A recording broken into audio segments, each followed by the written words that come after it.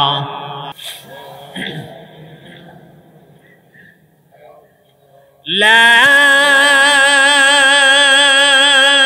ইলাহা ইল্লাল্লাহ মুহাম্মাদুর রাসূলুল্লাহ পড়ুন সাল্লাল্লাহু। পয়গম্বর গরম তেলের মাঝখানে বৈশা দিয়েছে, আল্লাহর জিকির করতেছে। পারিনি আমরা, আল্লাহ পারিনি। এই ক্ষমতা আছে, এই বিশ্বাস আল্লাহর উপরে আছে, এই কারণেই তো আমরা ঈমান করি। ওই যে দূর থেকে বাঁশ ঢুকাইছে, বাঁশ ভূগোলের নিচে দিয়া বাঁশ ঢুকাইছে, আস্তে করে সিফাদা দইরা আল্লাহর পয়গম্বরের ডেক থেকে লামাইছে। লামাই আসে দুরজানার কাছে খবর পাঠাইছে। দুরজানা তো খবর শুনে মাথা নষ্ট, বস কি, আরে বলস কি, এটা কেমন কথা? বুঝছি, বিচার আমার নিজের হাতে করতে হবে, বিচার আমার নিজের হাতে। অর্ডার দিয়া দিছে, জার্জিসকে নিয়ে যাও, আমার বাঘের খাঁচার কাছে নিয়ে যাও। 7টা ভাগ, পালিত ভাগ, বাঘের খাঁচার কাছে নিয়ে তারে জবাই করবা। আমি নিজের সামনে থাকবো, নিজের চোখ দিয়া দেখবো। জবাই করবা, জবাই কইরা 7টা খন্ড কইরা 7টা বাঘরে দিয়া ফালাইবা। বাঘে খায়া ফালাইব, কিচ্ছা খতম হইয়া যাইব, কিচ্ছা বলে খতম হইয়া যাইব। খতম কেমনে করবা রে?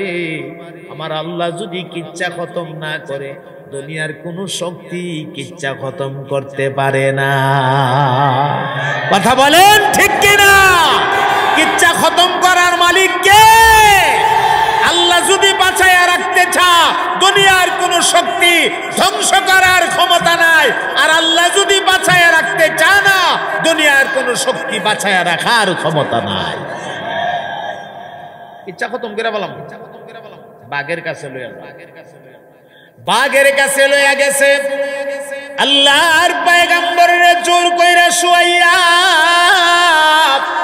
গলার সামনে ছুরিটা নিয়া দইরা কয়, আমাদের দুরজানারে রব মাইনা ফেল, দুরজানার উপরে ঈমান আইনা ফেল।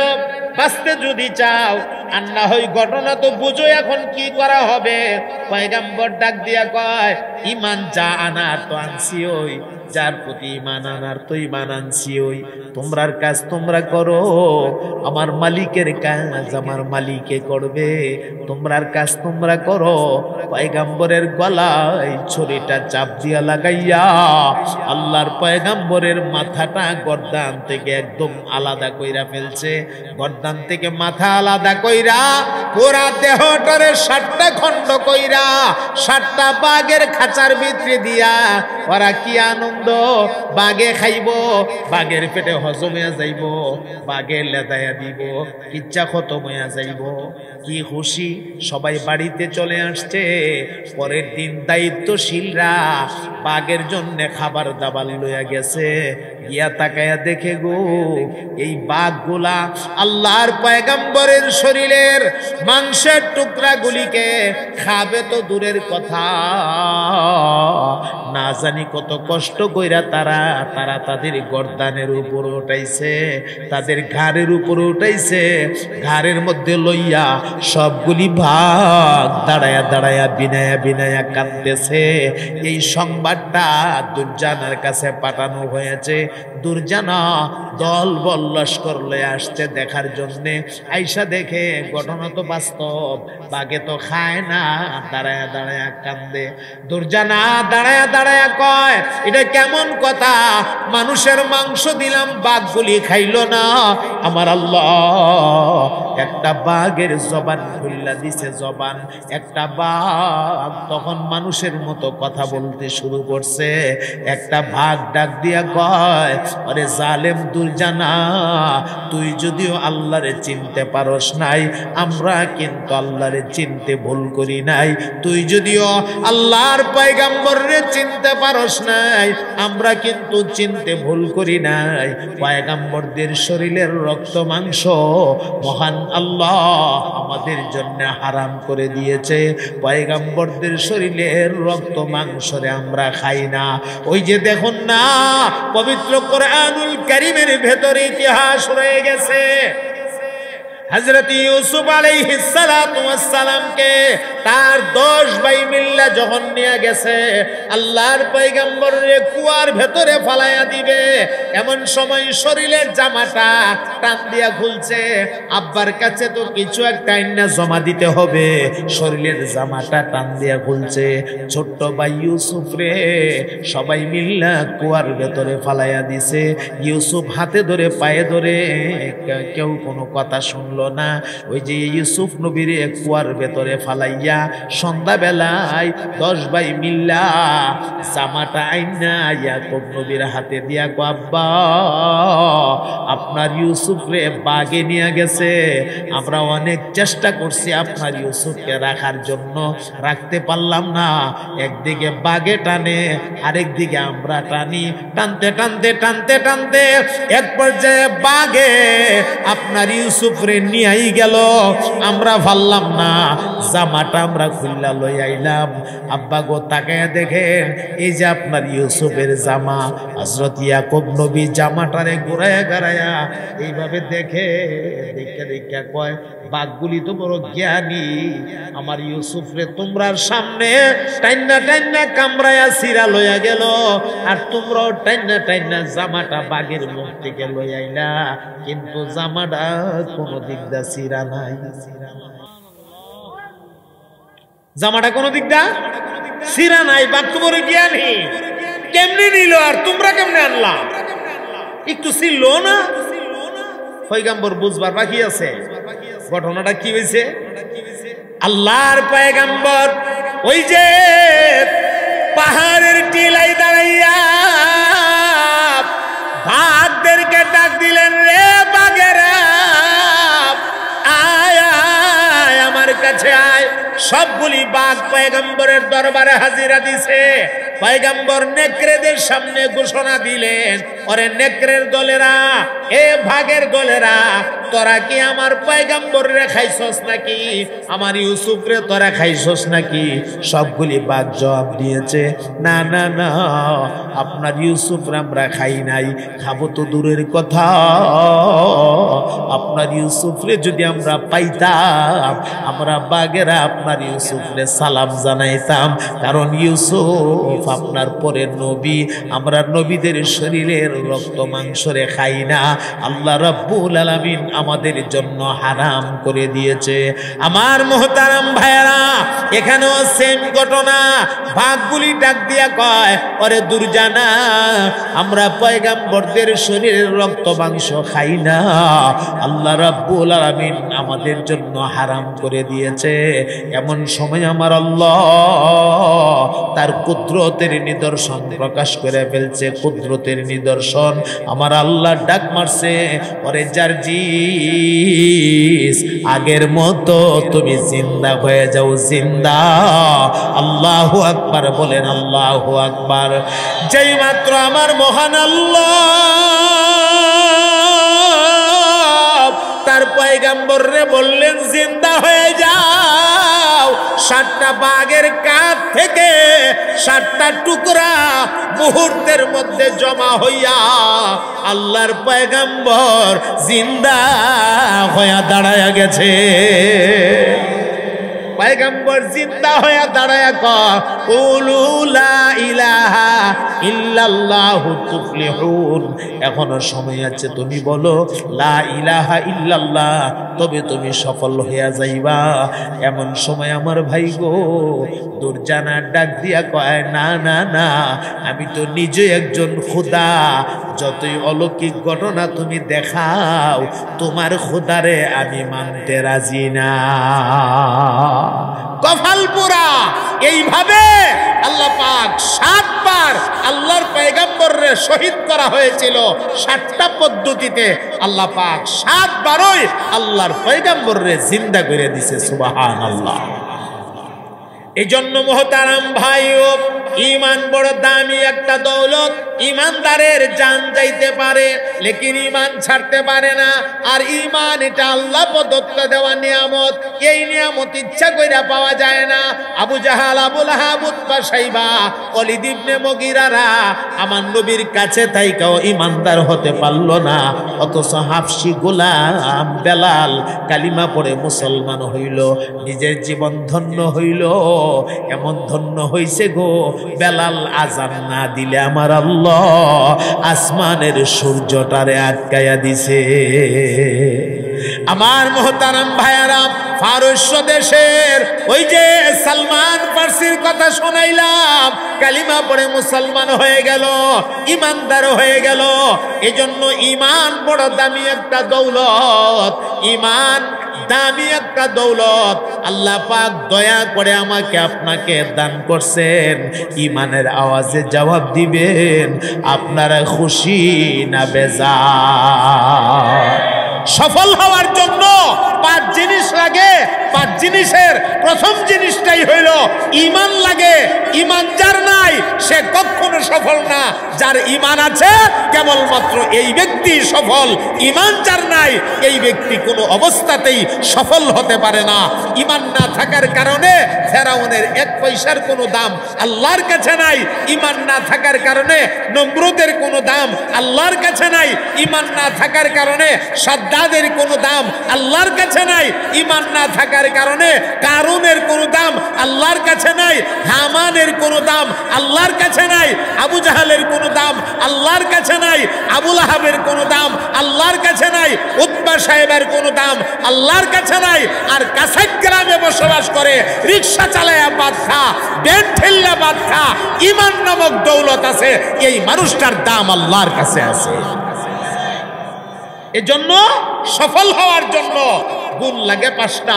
5 গুণের প্রথম গুণের নাম ঈমান। এটা একটা দৌলত, আল্লাহ দয়া করে আমরা দান করছে। আমি আগেই তর্জমা শোনাই দিয়েছি। 5 গুণের প্রথম গুণটার উপরে আমরা কিছু কথা শুনছি। আমি 2টা ঘটনা আপনাদেরকে শোনাইছি, বিশুদ্ধ 2টা ঘটনা আপনাদেরকে শোনাইছি। ঈমানের উপরে আল্লাহ জাল্লা শানুহু আমাদেরকে হাত্তাল মাউত ঈমানের উপরে অটল থাকার তৌফিক দান করেন। সবাই বলেন আমিন।